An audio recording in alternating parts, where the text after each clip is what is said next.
নমস্কাৰ, মই কৃষ্ণা। আজি এটি কবিতা পাঠ কৰিবলৈ ওলাইছোঁ। কবিতাৰ শিৰোনাম অধিকাৰ। অধিকাৰৰ তৰ্কত জ্বলি মই নিজকে হেৰুৱাইছিলোঁ। ধীৰে ধীৰে শব্দবোৰ আছিল, কিন্তু মূল্য নাছিল কোনো। শব্দবোৰ উৰি গৈছিল শূন্যতাৰ ফালে।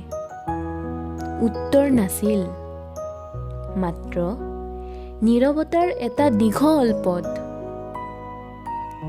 এদিন থমকি ৰলো, নিজকে সুধিলোঁ, কিয় ইমান চেষ্টা য'ত মোক বুজাৰ মানুহেই নাই?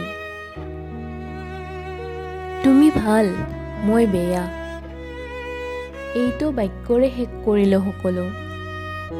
কাৰণ যুক্তি দিয়াতকৈ বেছি মোৰ শান্তিটোৱে মূল্যৱান আছিল। ধন্যবাদ।